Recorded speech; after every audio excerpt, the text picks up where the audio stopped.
ஆறும் இரண்டும் அனைத்திற்கும் ஆணி வேறாகும்.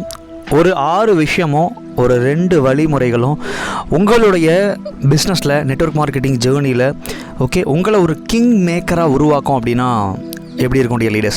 ஸோ அப்படிப்பட்ட ஒரு விஷயத்தை இன்றைக்கி நம்ம பார்க்க போகிறோம். நெட்வொர்க் மார்க்கெட்டிங்கில் இன்விடேஷன்லேருந்து க்ளோசிங் வரைக்கும் இருக்கக்கூடிய கஸ்டமர்ஸ் டைப் அப்படின்னு சொல்லக்கூடிய மிக முக்கியமான ஒரு நுணுக்கம்னு சொல்லலாம். ஒரு முக்கியமான விஷயம், இதை கண்டுபிடிக்க தெரியாமல் நம்ம எந்த கஸ்டமர்கிட்ட பேசுகிறதுனால எந்த ஒரு பயனும் இல்லை அப்படின்ற ஒரு மிகப்பெரிய ஒரு உண்மையை நான் இங்கே ஷேர் பண்ணிக்கிறேன். ஸோ அப்போ இந்த 6 டைப் ஆஃப் கஸ்டமர்ஸை நம்ம கண்டுபிடிச்சா மட்டும்தான் நம்ம என்ன மாதிரி அவங்களுக்கு சொல்யூஷன் கொடுக்க முடியுன்ற ஒரு ஐடியாவே வரும். அதுக்கப்புறம் தான் அப்ஜெக்ஷன் ஹேண்ட்லிங் எல்லா கான்செப்ட்டுமே வரும். எனிவே எந்த கஸ்டமர் பார்த்தீங்கன்னா என்ன மாதிரி ஒரு கேரக்டர், அவங்களுக்கு என்ன மாதிரி விஷயங்கள் பார்த்தீங்கன்னா தேவை இருக்குது அப்படின்றத நம்ம ப்ராப்பராக நம்ம இதில் பார்க்க போகிறோம். ஸோ அது போக 2 வழிமுறை அவங்கள எப்படி நம்ம அந்த 6 விஷயத்தை பேஸ் பண்ணி அவங்கள எப்படி நம்ம க்ளோசிங் எடுத்து டீமுக்குள்ளே கொண்டு வந்து டெவலப் பண்ண போகிறோன்ற விஷயத்தையும் நம்ம பார்க்க போகிறோம். Anyway welcome to Agam global care leaders community. நம்மளுடைய கம்யூனிட்டி நெட்வொர்க் மார்க்கெட்டிங் இண்டஸ்ட்ரிக்கும் நெட்வொர்க் மார்க்கெட்டிங் லீடர்ஸ்க்குமான பொதுவான ஒரு அமைப்பு, வாழ்வியல் கல்வி முறை அப்படின்றத ஷேர் பண்ணிக்கிறேன். ஸோ நம்ம நெட்வொர்க் மார்க்கெட்டிங்கில் இருக்கக்கூடிய பலவிதமான ஸ்கில்ஸை பார்த்துட்ருக்கோம், நாலேஜ் ஸ்கில்ஸு, ஸோ பலவிதமான டெக்னிக்ஸ் எல்லாமே பார்த்துட்ருக்கோம். ஸோ அந்த வகையில் ஸோ 6 டைப் ஆஃப் கஸ்டமர்ஸ் பார்த்தீங்கன்னா எப்படி நம்ம கண்டுபிடிக்கலாம், how to identify the 6 type of customers and அதில் இருந்து எப்படி 2 பவர்ஃபுல்லான ஒரு வழிமுறை மூலமாக அவங்கள கன்வெர்ட் பண்ணலாம் அப்படின்ற விஷயங்களை இந்த ஒரு வீடியோவில் நம்ம பார்ப்போம். ஸ்டெப் பை ஸ்டெப்பாக நம்ம பார்ப்போம் டியர் லீடர்ஸ். எனிவே இன்விடேஷன்லேருந்து ப்ரெசன்டேஷன் அண்ட் அதுக்கப்புறம் அப்ஜெக்ஷன் ஹேண்ட்லிங், இந்த 3 ஸ்டேஜில் தான் இந்த டைப்பை நீங்கள் கண்டுபிடிக்கிறதுக்கான ஒரு முக்கியமான ஸ்டேஜ்னு சொல்லலாம். நீங்கள் மேக்ஸிமம் கான்டாக்ட் லிஸ்ட் எழுதுறப்பவே இந்த விஷயத்தை நோட் பண்ணி வச்சுக்கலாம். உங்களுக்கு நோனை பொறுத்த வரைக்கும் இந்த விஷயம் ஓரளவுக்கு தெரியும், எல்லாமே டீப்பாக தெரியும் சொல்ல முடியாது. நீங்கள் கஸ்டமர் கிட்ட கேட்டு தான் எல்லா விஷயங்களையும் நீங்கள் புரிஞ்சு கொள்ளக்கூடிய ஒரு விஷயம் தான் நமக்கு இந்த இடத்துல இருக்குது. அண்ணனை பொறுத்த வரைக்கும் கண்டிப்பாக நம்ம கேட்டு தான் இந்த விஷயத்தை நம்ம புரிஞ்சுக்கணும் அப்படின்றத ஷேர் பண்ணிக்கிறேன். ஸோ அப்போ இன்விடேஷன், ப்ரெசன்டேஷன், அதுக்கப்புறம் அப்ஜெக்ஷன் ஹேண்ட்லிங், அந்த ஒரு டவுட் அவங்க கேட்குறப்ப அவங்களுக்கு எந்த விஷயம் தேவைன்றதை எக்ஸாக்டாக நம்ம கண்டுபிடிக்கணும் அப்படின்றத நான் ஷேர் பண்ணிக்கிறேன். இதில் நம்பர் 1 என்ன அப்படின்னா அவங்களுடைய பெயின், கஸ்டமருடைய வலி என்ன அப்படின்றத கண்டுபிடிக்கணும். லைஃப்பில் அவங்களுக்கு ஏதாச்சும் பெயின் இருக்கா, என்ன மாதிரி அவங்களுடைய லைஃப்பில் கஷ்டப்படுறாங்க, ஸோ ஃபினான்ஷியலாக அவங்க கடன் ரீதியாக ரொம்ப வழியில் இருக்காங்க, இல்லை வீட்டில் ஒரு அப்பா அம்மாவுக்கு மெடிக்கல் செலவு பண்ண முடியாமல் அந்த பணம் இல்லாமல் ரொம்ப வழியில் இருக்காங்க. ஸோ இதை தாண்டி பலவிதமான பெயின்ஸ் இருக்குது. விமன்ஸ் எடுத்துட்டிங்கன்னா வீட்டில் ஹஸ்பண்டுடைய சப்போர்ட்டோட தான் எல்லாமே இயங்கிட்டு இருக்கிறதுனால ஒரு மரியாதை, ஒரு ரெஸ்பெக்ட் அப்படின்றது கிடையாது. அவங்களுக்கு ரெஸ்பெக்ட் கிடைக்கணுன்ற ஒரு வழி அவங்களுக்கு இருக்கும். ஸோ இது ஒன்று. இந்த மாதிரி ஒவ்வொரு கஸ்டமருக்கும் ஒவ்வொரு பெயின் இருக்கும் டியர் லீடர்ஸ். அந்த பெயின் என்ன அப்படின்ற விஷயத்தை நம்ம எக்ஸாக்டாக அவங்கக்கிட்ட டக்குன்னு இந்த பெயின் விஷயத்தை கேட்குறப்ப டக்குன்னு சொல்ல மாட்டாங்க. கொஞ்சம் பேச நீங்கள் அவங்ககிட்ட கேட்டு இந்த விஷயத்தை கண்டிப்பாக கண்டுபிடிக்கணும். நம்ம வெரி இம்பார்ட்டன்ட் திங் இது. ரெண்டாவது தேவை. இந்த தேவையை பொறுத்த வரைக்கும் நீங்கள் கஸ்டமர்கிட்ட நிறைய விஷயம் இருக்குது இதில். ஸோ அதாவது அவங்களுக்கு என்ன மாதிரி தேவைன்னு கேட்டிங்கன்னா நிறைய அவங்க சொல்லுவாங்க. இந்த தேவையில் கிட்டத்தட்ட ஒரு 4-5 வெரைட்டி நம்ம இதில் பார்க்க போகிறோம். ஸோ ஆனால் இதில் எக்ஸாக்டாக அவங்களுடைய அடிப்படை தேவை என்ன அப்படின்றத நீங்கள் கேட்கணும். எக்ஸாக்டாக உணவு, உடை, இருப்பிடம் அப்படின்னு சொல்லக்கூடிய இந்த 3 விஷயம். இதுக்கு எவ்வளோ மாதம் செலவாகுது அப்படின்ற விஷயங்களை நீங்கள் எக்ஸாக்டாக கேட்கலாம். இதுதான் தேவை, நம்ம நல்லா புரிஞ்சுக்கணும். தேவைன்னா நம்ம பொதுவாக எனக்கு கார் வேணும், வீடு வேணும் அப்படின்னு நம்ம நினச்சிக்கிட்டு இருப்போம். அது வேறு கேட்டகரி. ஸோ தேவையை பொறுத்த வரைக்கும் இந்த விஷயம் இல்லாமல் மனிதன் வாழ முடியாது அப்படின்றது தான் தேவை. உணவு, உடை, இருப்பிடம், பேசிக் இதுதான். ஸோ இந்த ஒரு விஷயத்தில் நம்ம கிளியராக அவங்ககிட்ட கேட்கணும். இன்விடேஷன் பண்ணாலும் சரி, ப்ரெசன்டேஷன் பண்ணாலும் சரி, அப்ஜெக்ஷன் ஹேண்ட்லிங் பண்ணாலும் சரி, இந்த விஷயத்தை பேஸ் பண்ணி தான் நீங்கள் அவங்களுடைய வாழ்க்கையில் அவங்களுக்கு என்ன கிடைக்குன்றதை நம்ம சொல்ல முடியும். அதனால் ரொம்ப நுணுக்கமாக இதை கேட்கணும். 3வது ஆசை. அதாவது தேவையை தாண்டி நமக்கு பார்த்திங்கன்னா ஒரு சில விஷயங்கள் இருக்கும். கார் வாங்கணும், வீடு வாங்கணும், இது இல்லாமல் வாழ முடியும். பட் ஆனால் இது ரொம்ப ரொம்ப இம்பார்ட்டன்ட். கார் வாங்கணும், வீடு வாங்கணும், பங்களா வாங்கணும், ஸோ அது போக நகை வாங்கணும், நம்மளுடைய விஷயங்கள் எல்லாத்தையுமே ரொம்ப ரொம்ப உலகம் ஃபுல்லாக சுற்றணும், என்ஜாய் பண்ணணும், லைஃப்பில் வேறு லெவலில் இது பண்ணணும். இந்த மாதிரி விஷயங்கள் அவங்களுடைய கனவுகள், லட்சியங்கள், அவங்களுடைய ஆசைகளை நிறைய பேர் கேட்குறதே கிடையாதுங்க. வழிகளையும் கேட்குறது கிடையாது, ஆசைகளும் கேட்குறது கிடையாது. ஸோ அவங்களுடைய நீட்ஸையும் கேட்குறது இல்லை. இதான் நெட்வொர்க் மார்க்கெட்டிங்கில் பார்த்திங்கன்னா கஸ்டமர் அப்ரோச் பண்ணுறப்ப இந்த ஒரு பாயிண்ட்ஸை நம்ம கேட்குறப்பயே மேக்ஸிமம் அவங்க பார்த்திங்கன்னா நம்ம என்ன சொல்ல வர்றோம் அப்படின்றத காது கொடுத்து மனசு கொடுத்து கேட்டு கண்டிப்பாக க்ளோசிங் ஆட்டோமேட்டிக்காக நடக்கும். 4வது விஷயம் கடமை. அவங்களுக்கு என்னென்ன கமிட்மெண்ட் இருக்குது, கடன் இருக்கா, இஎம்ஐ இருக்கா, ஸோ கல்யாணம், காது குத்து, இதுக்கெல்லாம் எவ்வளோ பணம் தேவைப்படும், அதுபோக அப்பா அம்மாவுக்கு வந்துட்டு அவங்கள பார்த்துக்கிறதுக்கான செலவு, குழந்தைங்களை பார்த்துக்கிறதுக்கான செலவு, குடும்பத்தை கொண்டு போகிறதுக்கான செலவு, இது எல்லாமே கடமையில் வரும். ஓகே, ஸோ அப்போ இது எல்லாமே வந்துட்டு பார்த்திங்கன்னா அவங்களுக்கு என்னென்ன கடமைகள் இருக்குது, ஸோ இதெல்லாம் அவங்க எப்படி பண்ணணும்னு நினைக்கிறாங்க அப்படின்ற அந்த ஒரு விஷயங்களை நம்ம கேட்டு தெரிந்து வைத்து கொள்ள வேண்டும். That is very important. And அடுத்த விஷயம் வந்துட்டு பார்த்திங்கன்னா விஷ் அப்படின்னு சொல்லக்கூடிய விருப்பம். ஸோ இது எல்லாத்தையும் தாண்டி அவங்களுக்கு தனிப்பட்ட முறையில் வாழ்க்கையில் எனக்கு சாதிக்கணும் அப்படின்ற ஒரு வெறி இருக்குது. எந்த துறையில் எப்படி என்ன மாதிரி நீங்கள் என்னவா ஆகணும் அப்படின்னு ஆசைப்படுறீங்க, என்ன மாதிரி விருப்பம் உங்களுக்கு இருக்குது, ஸோ என்ன மாதிரி விஷயங்கள் வந்துட்டு பார்த்திங்கன்னா இருக்குது அப்படின்றத கரெக்டாக எக்ஸாக்டாக நம்ம கேட்கணும். ஆம்பிஷன், எய்ம் அப்படின்னு சொல்லலாம்.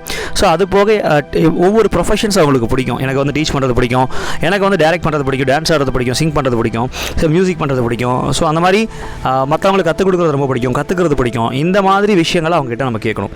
சார் இதுக்கும் நெட்வொர்க் மார்க்கெட்டிங் என்ன சார் சம்மந்தம்? மிகப்பெரிய சம்மந்தம் இருக்குது டியர் லீடர்ஸ். ஓகே, நல்லா கற்றுக்கொள்ளக்கூடிய ஒருத்தவங்க நெட்வொர்க் மார்க்கெட்டிங்க்கு ரொம்ப அத்தியாவசியமான தேவைப்படக்கூடிய ஒரு நபராக இருப்பாங்க, தவிர்க்க முடியாத நபராக இருப்பாங்க. ஸோ ஃபைனலாக அந்த விஷயத்தை நம்ம பார்ப்போம். நெக்ஸ்ட் வந்துட்டு ஆர்வம். தொழில் பண்ணுறதுக்கும் கற்றுக்கிறது நெட்வொர்க் மார்க்கெட்டிங்கில் என்னெல்லாம் ஆக்டிவிட்டீஸ் இருக்கோ, எக்ஸாம்பிள் கால் பேசுகிறது, ஓகே, ஆன்லைனில் அதிகமாக இருக்கிறது, ஸோ அதே மாதிரி வந்துட்டு பார்த்திங்கன்னா ட்ராவல் பண்ணுறது, மக்கள்கிட்ட பேசுகிறது, இந்த மாதிரி பலவிதமான விஷயங்கள் இருக்குது. இதெல்லாம் வந்துட்டு அவங்களுக்கு எதெல்லாம் ஆர்வம் இருக்குது அப்படியே கனெக்ட் பண்ணி நீங்கள் கொண்டு வரணும். பொதுவாக இருக்கிற ஆர்வத்தை நீங்கள் கேட்குறது அப்படின்றத நீங்கள் வந்துட்டு அந்த இடத்துல பெருசாக டைம் எடுக்க வேணாம். ஆனால் அவங்க நெட்வொர்க் மார்க்கெட்டிங்கில் அவங்களுக்கு என்னென்ன மாதிரி விஷயங்களில் ஆர்வம் இருக்குது அப்படின்றத நீங்களாக கேட்கணும். உங்களுக்கு வந்துட்டு ஃபோன் பேசுகிறது பிடிக்குமா, ஸோ நீங்கள் வந்துட்டு பார்த்திங்கன்னா மக்கள்கிட்ட பேசுகிறது உங்களுக்கு பிடிக்குமா, ட்ராவல் பண்ணுறது பிடிக்குமா, ஸோ இந்த மாதிரி பலவிதமான விஷயங்கள் நம்ம கேட்டு தெரிஞ்சு அந்த ஆர்வத்துக்கும் நெட்வொர்க் மார்க்கெட்டிங்க்கும் வந்துட்டு பார்த்திங்கன்னா கனெக்ட் பண்ணி நீங்கள் அந்த விஷயத்தை அவங்களுக்கு புரிய வைக்கணும். ஸோ அடுத்த முக்கியமான விஷயம், ஓகே, லைஃப்பில் ஒருத்தங்க வந்துட்டு ஒரு கஷ்டப்படுறாங்க அப்படின்னா, ஓகே, ஸோ ஒரு அந்த கஷ்டத்துலேருந்து வெளியே வரல அப்படின்னா என்ன ஆகும் அப்படின்ற பயம் எல்லாருக்குமே இருக்கும். கரெக்டாக இல்லையா? கடைசி வரைக்கும் கஷ்டப்பட்டுக்கிட்டே இருக்கும் அப்படின்னா அது எவ்வளோ பெரிய பயமாக இருக்கும். இல்லை ஒரு கமிட்மெண்ட் இருக்குது, அதை கமிட்மெண்ட்டை முடிக்க முடியல அப்படின்னா மிகப்பெரிய ஒரு பிரச்சனை வரப்போகுது, ஒரு வாழ்க்கையை திருப்பி போட போகுது அப்படின்ற ஒரு பயம் இருந்ததுன்னா எந்த ஒரு மனுஷனாக இருந்தாலும் கண்டிப்பாக வந்துட்டு பார்த்திங்கன்னா ஒரு விஷயத்தை ஸ்டார்ட் பண்ணி நல்லா பண்ணுவாங்க. அப்போ மொத்தம் இந்த 6 விஷயம் இருக்கு இல்லையா, இந்த ஒரு 7 திங்ஸ், ஓகே, இந்த 7 விஷயத்தில் மக்கள் வந்துட்டு பார்த்திங்கன்னா யார் எந்தெந்த விஷயம் ஒருத்தங்களுக்கு தேவைப்படுதுன்றதை நம்ம கரெக்டாக கண்டுபிடிக்க தெரியணும். எப்படி சார் கண்டுபிடிக்கிறது? ரொம்ப சிம்பிளாக அவங்ககிட்ட நீங்கள் கேட்கணும். இந்த ஒவ்வொரு விஷயத்தையும் நீங்கள் தனித்தனியாக சொல்லி கேட்கலாம். யார் எதில் ரொம்ப ஒவ்வொருத்தங்க ஒரு விஷயத்த சொல்லலாம்னா அடுத்த விஷயத்துக்கு போயிடுங்க. எக்ஸாம்பிள் பெயினை பற்றி கேட்குறீங்க, சொல்ல நீடை பற்றி கேளுங்க அடுத்தது. ஸோ அதுவும் சொல்ல அப்படின்னா டிசைர், ஆசை, கனவு, லட்சியங்களை பற்றி கேட்கலாம். ஒவ்வொன்றா கேட்டு நம்ம அவங்க இந்த தொழிலில் என்ன விஷயத்துக்காக பண்ணணும் அப்படின்னா இந்த 6 டைப் ஆஃப் கஸ்டமர்ஸ் அப்படின்னு சொல்லி நீங்கள் தனியாக பிரிச்சுக்கணும். 7 டைப் ஆஃப் கஸ்டமர்ஸை தனியாக பிரிச்சுக்கணும். இதை பிரித்து ஓகே, வழி இருக்கவங்களா, இல்லை தேவைப்படக்கூடிய ஆட்களா, இல்லை ஆசை இருக்கக்கூடிய ஆட்களா, கடமை இருக்கவங்களா, ஸோ விருப்பம் இருக்கவங்களா, ஆர்வம் இருக்கவங்களா, இல்லை பயம் இருக்கவங்களா, எதனால் அவங்க இந்த பிஸ்னஸ் ஸ்டார்ட் பண்ணுவாங்கன்றதில் நம்ம தெளிவாயிடணும். எல்லாத்துக்குமே எல்லாமே தேவையான எக்ஸாக்டாக ஒரு குறிப்பிட்ட பாயிண்ட்டை மட்டும் எடுத்து அந்த விஷயத்தை ரிப்பீட்டடாக அவங்ககிட்ட சொல்லி invitation, presentation, objection handling and closing எடுக்கிற வரைக்கும் அந்த விஷயத்தை ரிப்பீட் பண்ணிக்கிட்டே இருக்கணும். ஸ்டார்டிங்லேருந்து அவங்க வாயில் நீங்கள் கேட்டு இந்த விஷயத்தில் ஸ்டார்டிங்கில் தெரிஞ்சு வச்சுக்கணும். That is very important. இந்த ஒரு 7 டைப் ஆஃப் ப்ராஸ்பெக்டை நீங்கள் அனலைஸ் பண்ணிட்டீங்கன்னா 7 டைப் ஆஃப் ப்ராஸ்பெக்ட் மட்டும் கிடையாது, 7 டைப் ஆஃப் ப்ராப்ளம்னு சொல்லலாம்.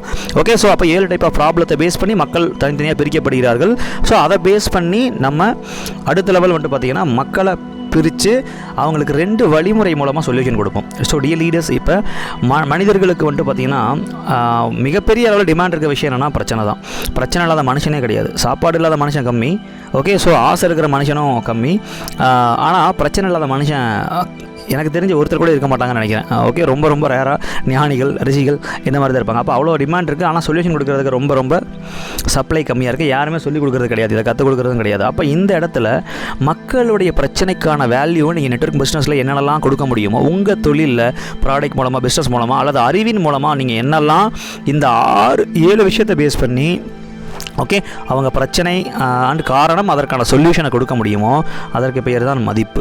ஓகே, வேல்யூன்னு சொல்லுவாங்க. அப்போ அந்த வேல்யூ நெட்வொர்க் மார்க்கெட்டிங் மூலமாக நீங்கள் எப்படிலாம் பண்ண முடியும் அப்படின்னு நீங்கள் நினைக்கிறீங்களோ அந்த விஷயத்தை அவங்களுக்கு இந்த 7 டைப் ஆஃப் கஸ்டமர்ஸை பிரித்து 7 டைப் ஆஃப் ப்ராப்ளத்தை அனலைஸ் பண்ணி அதற்கான ரீசன் சொல்யூஷனை மதிப்பின் மூலமாக நீங்கள் கொடுக்க வேண்டும். உங்கள் ப்ரெசன்டேஷனில், இன்விடேஷனில், objection handling, follow and closing எல்லாத்துலேயுமே நீங்கள் இந்த மதிப்பை கொடுக்குறப்ப அது என்ன சார் மதிப்பு, அவங்க பிரச்சனைக்கான சொல்யூஷன் என்ன, அதை எப்படி சரி பண்ண முடியும், என்ன மாதிரி விஷயங்கள் வந்துட்டு பார்த்திங்கன்னா அவங்களுக்கு கிடைக்கும் அப்படின்றத அழகாக அவங்களுக்கு புரிய வைக்கிறதுக்கான டேட்டா, கண்டென்ட்டு, நாலேஜு எல்லாமே மதிப்புன்னு சொல்லலாம். ஓகே, ஸோ நெட்வொர்க் பிஸ்னஸ் மூலமாக அதை எப்படி சாத்தியப்படுத்த முடியும் அப்படின்றத நம்ம சொல்கிறது தான் ஃபஸ்ட்டு பாயிண்ட்டுங்க. ஃபஸ்ட்டு வழிமுறை இதுதான். ரெண்டாவது வழிமுறை, ஓகே, ஸோ ஒரு மக்கள் ஒரு விஷயத்தில் வராங்க அப்படின்னா ஒன்று அந்த மதிப்பு, நீங்கள் கொடுக்குற மதிப்புக்காக வருவாங்க. ரெண்டாவது உங்கள் மேலே இருக்க நம்பிக்கை அப்படின்னு சொல்லுவாங்க. ஓகே, நீங்கள் கொடுக்குற மதிப்பு தான் நம்பிக்கையாக மாறும். நல்லா ஞாபகம் வச்சுக்கோங்க. வெரி இம்பார்ட்டன்ட் பாயிண்ட் இது. நீங்கள் நிறைய மதிப்புகள் கொடுக்க கொடுக்க கொடுக்க கொடுக்க கொடுக்க கொஞ்சம் கொஞ்சமாக அது நம்பிக்கையாக கன்வெர்ட் ஆகி, ஓகே, ஸோ அதுக்கப்புறம் வந்துட்டு பார்த்தீங்கன்னா அவங்க உங்கள்கிட்ட பிஸ்னஸ்க்கு வருவாங்க. இந்த மாதிரி வர்றவங்க ரொம்ப ரொம்ப ஸ்ட்ராங்கான ஒரு லீடர்ஸாக க்ரியேட் ஆவாங்க, நிலச்சி நிற்பாங்க. That is very important point. அப்போ ஒட்டுமொத்த இந்த ஒரு வீடியோவில் நம்ம வந்துட்டு மனுஷங்களோட நம்பிக்கையை சம்பாதிக்கணும் அப்படின்னு சொல்லுவாங்க. பொதுவாக நம்பிக்கையை சம்பாதிக்கிறதுக்கு இவ்வளோ விஷயங்கள் இருக்குது அப்படின்றத யாரும் சொல்லிக் கொடுக்குறது இல்லை. கரெக்டாக இல்லைங்களா? அப்போ இந்த நம்பிக்கையை சம்பாதிக்கிறதுக்கு 7 டைப்பை அனலைஸ் பண்ணி 7 விதமான மனிதர்கள் அனலைஸ் பண்ணி அதற்கான அதற்கான ரீசன்ஸ், அந்த ப்ராப்ளத்தையும் அனலைஸ் பண்ணி அதற்கான ரீசன், சொல்யூஷனை நம்ம கரெக்டாக கொடுக்குறப்ப, வேல்யூன்ற ஒரு விஷயத்தின் மூலமாக கொடுக்குறப்ப நம்பிக்கை ஆட்டோமேட்டிக்காக வரும். ஸோ நம்பிக்கை வந்துச்சுன்னா நீங்கள் ஒன்றும் பண்ண வேணாம், க்ளோசிங் ஆட்டோமேட்டிக்காக ஆகும். So dear leaders, hope you understand. இந்த ஒரு வீடியோவில் இந்த ஒரு 7 டைப் ஆஃப் ப்ராஸ்பெக்ட்டும் 2 டைப் ஆஃப் வழிமுறையும் நீங்கள் ஸ்டெப் பை ஸ்டெப்பாக இன்விடேஷன்லேருந்து க்ளோசிங் வரைக்கும் கரெக்டாக ப்ராப்பராக அப்ளை பண்ணிங்கன்னா டெஃபினெட்லி ஓகே பிஸ்னஸில் பெரிய எம்பையரை க்ரியேட் பண்ண முடியும். அதே மாதிரி இதை உங்கள் டீம்லேயும் நீங்கள் அப்ளை பண்ணலாம். 100% வந்துட்டு பெரிய லெவலில் ஒரு இம்பாக்டை உங்கள் டீமில் கொடுக்கும். கஸ்டமருக்கு எப்படி பண்ணீங்களோ அதே சேம் கான்செப்ட்டில் டீமுக்கும் பண்ணலாம். So it will be giving you a very big okay empire in network marketing business. Hope you understand. இந்த விஷயத்தை ஒரு மிகப்பெரிய எம்பையரை நீங்கள் டீப் லெவலில் க்ரியேட் பண்ணணுன்ற ஆர்வம் உங்களுக்கு இருக்குது அப்படின்னா டெஃபினெட்லி இந்த நம்பரை கனெக்ட் பண்ணலாம்.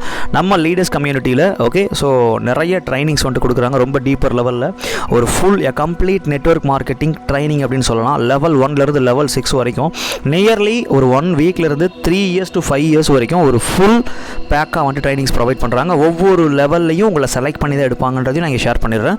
ஸோ அதற்கான கன்சல்டேஷன் ட்ரைனிங் இந்த நம்பரை கனெக்ட் பண்ணலாம். அப்கமிங் ஏதாச்சும் ட்ரைனிங் இருந்தது அப்படின்னா இந்த வீடியோட எண்டில் உங்களுக்கு விட்டு ப்ளே ஆகும். ஓகே, ஆர்வம் இருக்கவங்க டெஃபினெட்லி அதையும் நீங்கள் கனெக்ட் பண்ணலாம். Thank you so much. Have a wonderful day. இந்த ஒரு வீடியோ உங்களுக்கு உபயோகமாக இருக்க நம்புறேன். Okay, God bless you dear leaders. Take care. Hi dear network marketing leaders. உங்களோட நெட்வொர்க் ஜேர்னியில் உங்களுக்கு என்னென்ன சேலஞ்சஸ் இருக்குது, என்ன விஷயத்துக்காக நீங்கள் ஸ்டார்ட் பண்ணீங்க, ரியலாகவே நெட்வொர்க் மார்க்கெட்டிங்கில் மிகப்பெரிய சக்ஸஸ் பண்ணணும்னு நீங்கள் நினைக்கிறீங்களா? அதற்கு ரொம்ப ரொம்ப இம்பார்ட்டண்டான ஒரு 10 ஸ்கில்லு கண்டிப்பாக தேவை. யாராக இருந்தாலும் contact list and invitation, presentation, objection handling, follow up, sales closing, team duplication, team handling, team returning and லீடர்ஷிப்னு சொல்லக்கூடிய இந்த எல்லா ஸ்கில்லையும் ஒரு 1 வீக்கில் கற்றுக்கிட்டு உங்கள் லைஃப்பை ஒட்டுமொத்தமாக ட்ரான்ஸ்ஃபர் பண்ணால் எப்படி இருக்கும்? ஸோ இதற்காக தான் அகம் லீடர்ஸ் கம்யூனிட்டி சார்பாக 1 வீக் நெட்வொர்க் மார்க்கெட்டிங் எக்ஸ்ப்ளோர் அப்படின்ற ஒரு ட்ரைனிங் கொடுக்குறாங்க. ஸோ இந்த டேட் வந்து பார்த்தீங்கன்னா 23/9/2024 to 29/9/2024. So Monday to Sunday morning 5 to 7 AM. இதற்கான தியரி ப்ளஸ் ஆன்லைன் கிளாஸோட சேர்த்து ப்ராக்டிக்கலோட சேர்த்து 35 மணி நேரம் கிட்டத்தட்ட. இதற்கான காஸ்ட் 2,999. ஸோ லைஃப்பில் உண்மையிலுமே சக்ஸஸ் பண்ணுன்ற ஒரு ஆர்வமும் வெறியும் இருந்தது அப்படின்னா இந்த ட்ரைனிங் நீங்கள் என்ரோல் பண்ணலாம். Thank you dear leaders.